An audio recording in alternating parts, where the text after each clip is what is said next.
આજે આપણે આમળા કેન્ડી બનાવવાના છે. આજે આપણે મીઠી આમળા કેન્ડી બનાવવાની છે. મીઠું વાળી તમે બનાવી દીધી છે. હવે મીઠી બનાવવાની છે. છોકરા લોકો હારે. હવે આમળાને આપણે ધોઈને બરાબર લૂછી કાઢવું. પછી ચડાવવા મૂકશું. મેં આમળાને બરાબર ધોઈ કાઢ્યા. હવે લૂછી કાઢવું.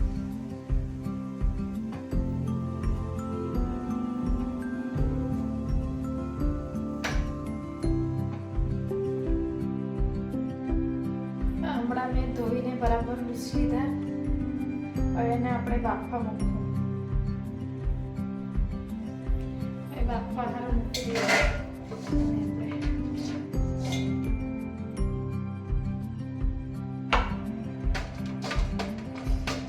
1 કિલો આમળા છે. આ ચોખા ચાળની છે. ના કઢાઈ છે. આ કઢાઈમાં પાણી મૂકેલું છે.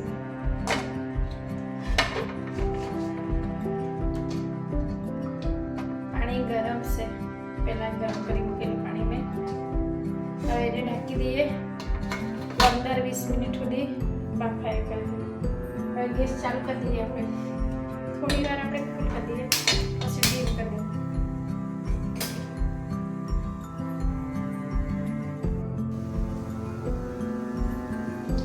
મેં આમળા કેન્ડીમાં આ તજ છે અડધો ટુકડો. આ જાયફળ છે અડધો ટુકડો. એમાંથી બી અડધું. અજમો છે. આ જીરું છે. આ લવિંગ છે. આ મરી છે. આને બધાને મેં શેકી લેવાનું થોડું. ને પછી પાવડર બનાવી લેવાનું. આ ધીમે તાપે મેં બધા શેકી લીધા. હવે એમાં મિક્સરમાં હવે મેં એને પાવડર બનાવી લેવાનું.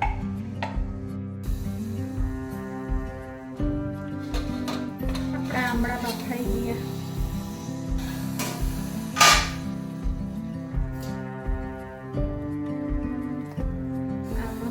થઈ ગયા. હવે આપણે ઠંડા કરવા મૂકીએ. હવે આમળાને આપણે ગોટલીને અલગ પાડી નાખીએ.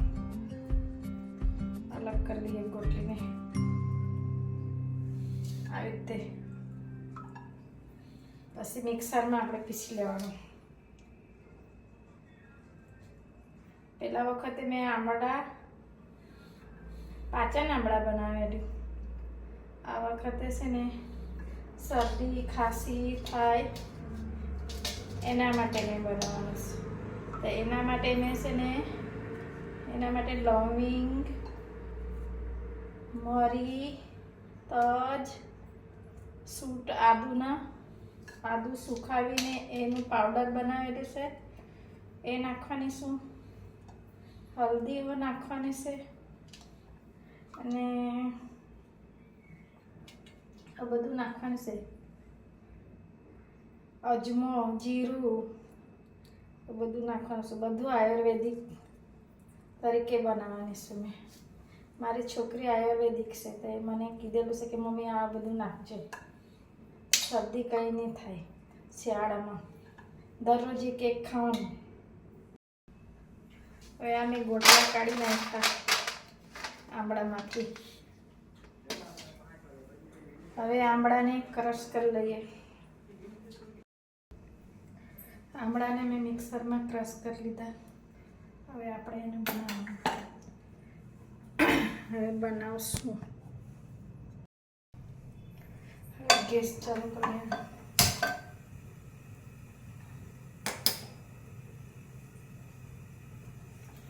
કઢાઈને મેં થોડું ઘી ચોપડી દીધું છે. વધારે નહીં, થોડું.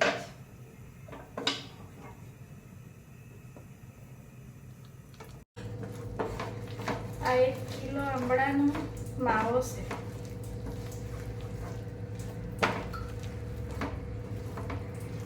એમાં હલાવ્યા જ કરવાનું. બરાબર શેકાઈ જાય છે. આ મિક્સરમાં મેં ક્રશ કરી લીધેલું, ઘરની જ ખાંડ છે, ઘરે જ બનાવેલું, એટલે ઘરે જ મિક્સરમાં બનાવેલું પાવડર.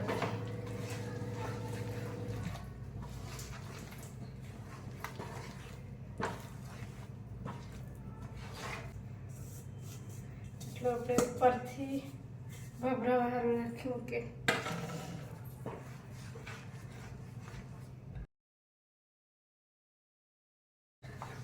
ગઠ થાય ત્યાર સુધી હલાવે જ કરવાના. ડીમ પર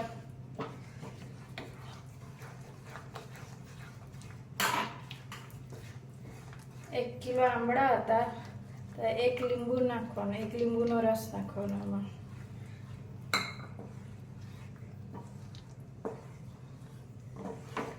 અને બીજો બધો મસાલો આપણે પછી નાખીએ, ગઠ થઈ જાય પછી.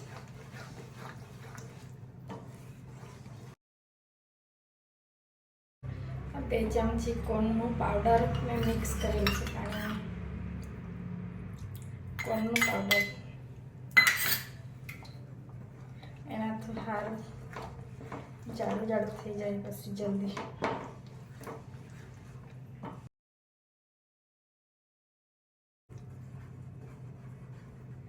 1 ચમચી આદુનો સૂંઠ પાવડર બનાવી કાઢ્યું. આદુ સુકાવીને પાવડર બનાવી કાઢેલું. એનો બી સ્વાદ બહુ મસ્ત આવે, બહુ ટેસ્ટ આવે, એનો બી સારો, અને શરદી ખાંસી માટે એ બી સારું.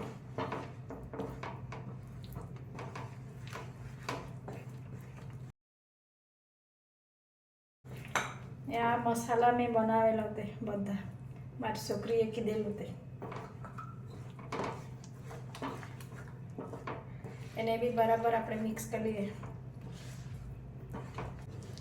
દરરોજ 1 કેન્ડી ખાવાનું, શરદી શિયાળામાં થાય જ નહીં તમને.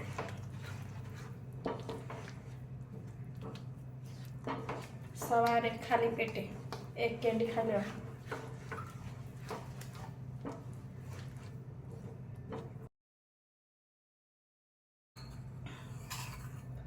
કાળા મરચું 1 ચમચી,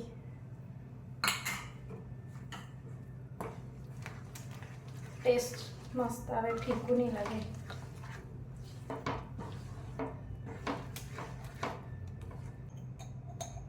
અડધી ચમચી એલચી પાવડર,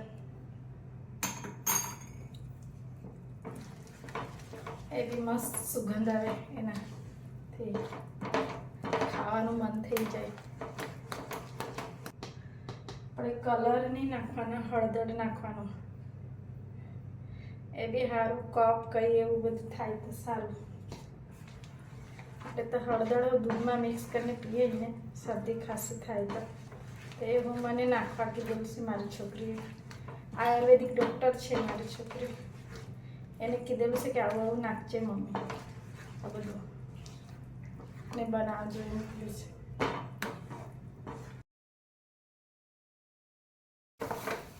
વીસેક મિનિટ તો થઈ હશે મને બધું હલાવે કરવાનું. હવે થઈ ગયું છે. આવું ગઠ થઈ જાય ત્યારે કાઢી લેવાનું ડીશમાં.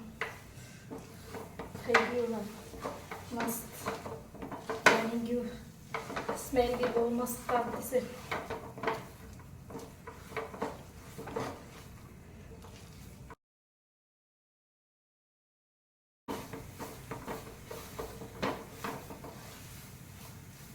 હવે આપણે ગેસ બંધ કરી દઈએ. થઈ ગયું. આ ડીશને થોડું મેં ઘી ચોપડી દીધેલું છે. હવે આપણે એમાં કાઢી લઈએ. આપણી આંબળા કેન્ડી બની ગઈ. અને આપણે હવે પેપર લગાડીને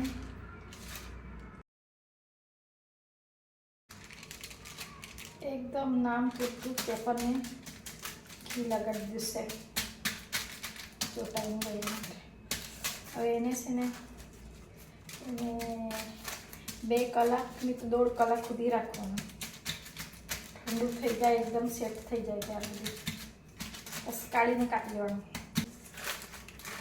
તમને આ મારો વિડીયો ગમેલો હોય તો સબસ્ક્રાઈબ કરજો, લાઈક કરજો અને કોમેન્ટ કરજો ને બનાવીને ખાજો દરરોજ એક.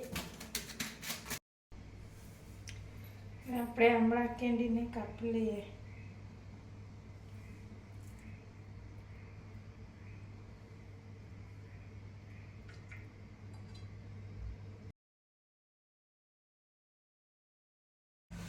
આવી રીતને મેં કાપી લીધું છે અને થોડા વધેલા એને મેં લાડુ જેવું બનાવી લીધું છે.